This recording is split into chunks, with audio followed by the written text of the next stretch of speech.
I'm James View. And I'm Bob View, and together we're B&B Forge. Alright, welcome back to the shop. A week or so ago, I got challenged by my friend Hanson Ivey. If you don't know who he is, I will put a link to him in the corner or down, but whatever. He has challenged me to a 5 life-changing moments. You have to come up with 5 things that's happened in your life, good or bad, that have changed you into who you are.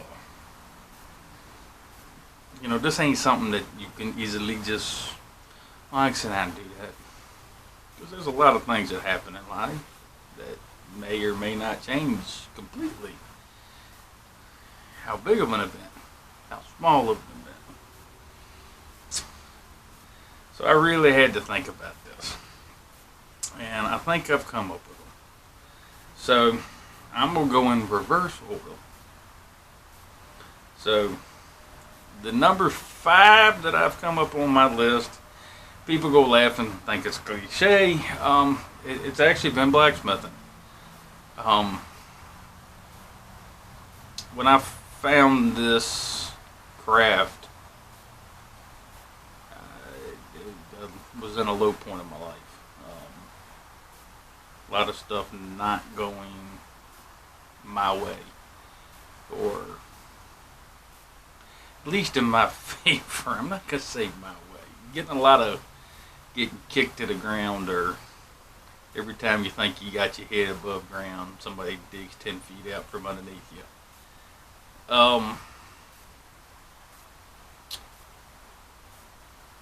So that doesn't do well with me because I've said in the past I suffer from low-grade depression. I've had it my entire life, coupled with other things that I've done in my life that have probably not helped. So you know, blacksmithing has changed me in the sense of that I found good people. I found a lot of good people. I mean, there's still some bad ones out there, but for the most part, most of them that I've come in contact with have been good guys, and some of, close enough that I call brothers, because to me we are. It's also helped me in the sense of it calms me down. It takes the anger out of me that I get a lot. It also slows my mind down to where I can focus and think. So blacksmithing is my number 5. So number 4. Number 4 probably is going to be, I guess this is one of those, not so good. In 2005, I was in a car crash. When I say car crash, I don't mean I rear-ended somebody. No. At 75 miles an hour, I impacted a guardrail. It bent. From what I was told after the fact, it bent, the car went up on the guardrail, it slid 10-15 foot like you're grinding, like on a skateboard, till the guardrail couldn't take the weight, and then it rolled 3 times. On the 3rd roll, it vaulted and flipped. That means it hit and launched. The gentleman who was behind me told the officers on scene that it went 15 to 20 feet in the air. I impacted on the passenger side of the vehicle. I slid 75 yards and impacted a 8-foot drainage ditch. From the estimates from the crash reconstruction, they figured I hit the drainage ditch at about 45 miles an hour. Now I came to the second time. All right, so first time I came to, I lost consciousness when they hit the guardrail, airbag deployed. I came to during the rolling. I remember rolling 3 times. I then also remember waking up underwater. Yeah, I said I woke up underwater. Underwater meaning there was 2 foot of water inside the car. The problem was is my bus head was sitting on the passenger side door, and my feet were still underneath the driver's, under the steering column, because the car was sideways, passenger side down. I luckily enough I didn't panic. Neat little fact I was taught was in times of crisis you revert to training, no matter when and where you got it from. At 12 years old, I took a junior life-saving training course to be a lifeguard. Hadn't thought about that in 12 years at that point, because I was 26 years old. It's amazing how all of a sudden I remembered I needed to figure out air, and I remembered exactly how to and not panic. I found air. It was that way. I came to. I got up. I went to go walk out the front windshield. I didn't have a front windshield. I kind of fell through after I walked. All said and done, I ended up with a 4.5-inch gash on the top of my head, a small cut on my hand, and not a broken bone in my body. I was also not wearing a seatbelt. Now I'm sure I'm going to get comments. Oh, I bet you those tickets were great. I didn't get a ticket either. I had a little badge. We're going to get to that in a minute. So nobody knew where I was. I called for fire and rescue because I knew I was bleeding bad enough. So PTSD kicked in because I ate the hell out of my emotions. Can't let the family know that scared the hell out of you. Can't let the work guys know that scared the hell out of you. If I had you do that enough and your brain goes, okay, guess what? So, that accident changed my outlook on life in general. That's that wake up moment of, oh crap, I could be gone tomorrow. So that changed me in the sense of getting me more willing to go for what I want in life, because you don't ever know when it's going to end. Okay, now for the sad. So number 3. Number 3 is kind of tied into number 1. Number 3 would be the day that I got my badge pinned on my chest. Some know, some don't. I am an ex-police officer. I served 5 years for a local department that I grew up in. When I say small local department, we were 500 plus strong on the street, not counting investigative and brass. I worked midnight shift for 3.5 years in what was considered the not so nice area of our county. Actually ended up meeting some very nice people, probably some of the nicest and best people I've ever met in my life in that area, that situations had them living there. But obviously you can imagine being a police officer will change you completely, because you don't see people on the best of days. At no point in time did I ever get a service call to come to somebody's house because they just wanted to hug a cop and tell them thank you. No, it was never good. So, that changed me. Some say for the good, some say for the bad. Good things came out of it. Stuff my sister wished would have not happened. Would have made her happier. Um, in the sense of there's two cops in the world. There's the cop that sees everything and starts questioning if there's a God, and then there's the cop that goes into it, sees what it is, and goes deeper into God. I was the first one. So that didn't sit real well with some of my family. But, oh well. So, alright, so that's on to 2. Number 2 is kind of a twofold. The end of my marriage and finding the woman I'm with. Obviously, coming off a divorce of being married for 8.5, together for 12.5, the last thing I ever in my entire life expected to do was find somebody that I would have spent now going on 9.5 years with. She's a pain in the butt.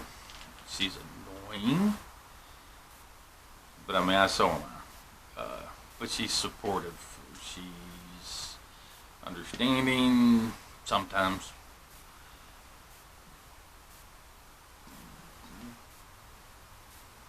But there's not much that I can do that she doesn't back me. So that came from a little,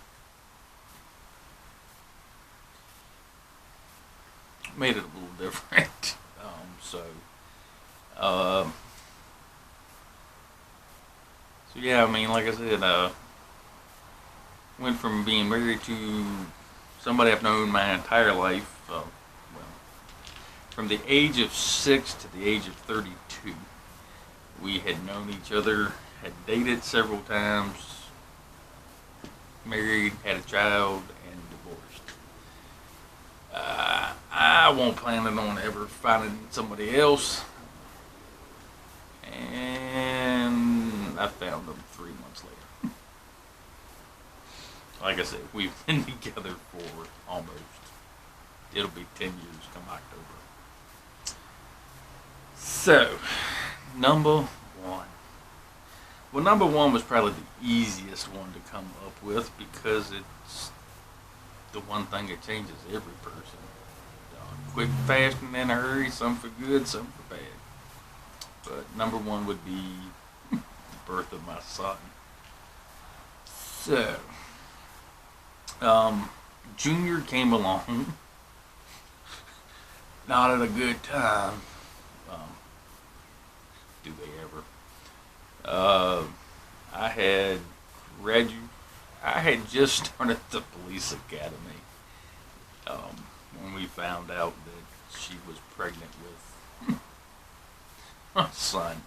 The guys in my police units or my academy still to this day use James's birth date as a reminder of how long they've been on the force. So every time I post and go, hey, guess who's turning 15 or who's turning 16 this year?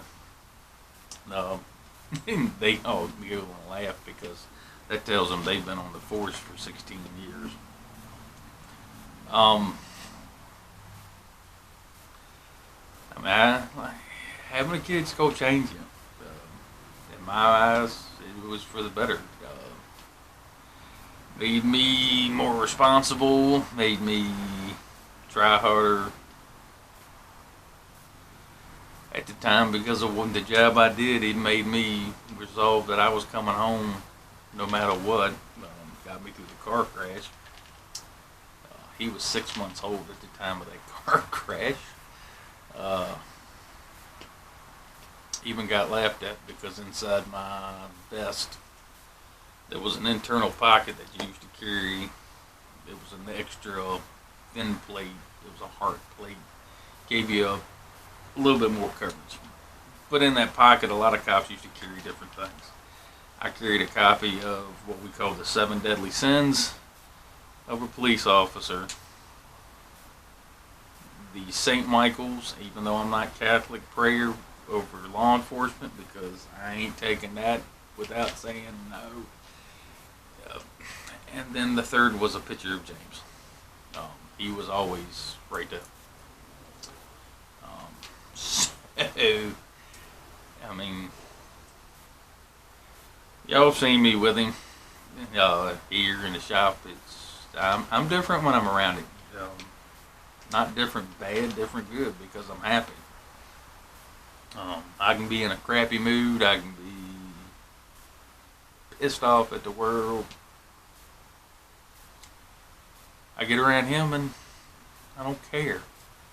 Nothing matters. He matters. That's it. That's the only thing that matters is him.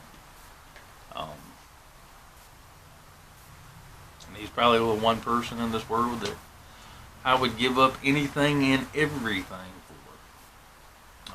There's some that I'd go pretty far for, but he's probably the only one that I would ever go that far.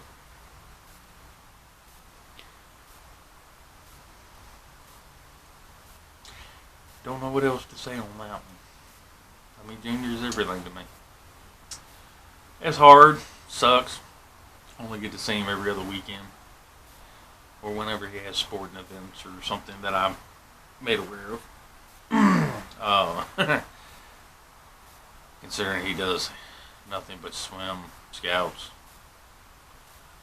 and school, and other scout stuff. Trying to get him in his shop is getting harder and harder.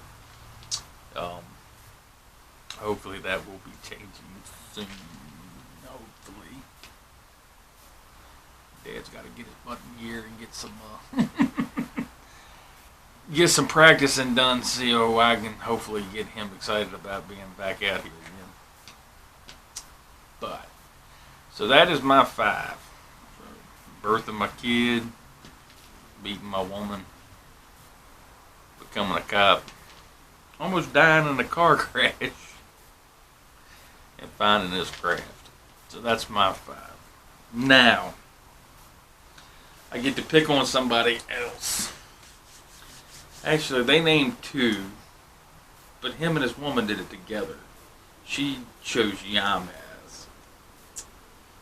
So, I can't go Yamaz. But I'm thinking I'm going to try to do something fun. I'm going to go one big, one small. So I'm going to go with one big channel. And I'm going to need y'all's help letting him know he needs to come. I know he watches some of my stuff, but I'm going to call that Dan Moss.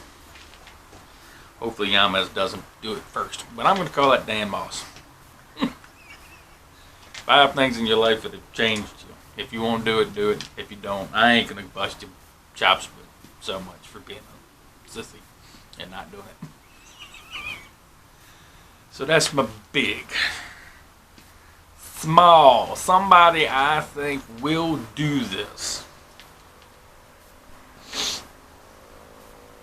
You know what? I'm going to stay in the realm of picking on Dan, and I'm going to go with Ben Toombs. So I'm going to call that Ben Toombs, and I'm going to call that Dan Moss. I think he said the one thing is in the description or whatever, you need to do a hashtag of 5 life-changing things. Or I'll have to figure it out. It'll be in my description, just, yeah. So, I know y'all don't like these me talking because who wants to listen to me talk? So, with that being said, from B&B Forge, y'all go get Dan's butt doing this because I just want to see what his are. See if he'll actually do it. And I'll catch y'all on the next one. God, I'm getting old.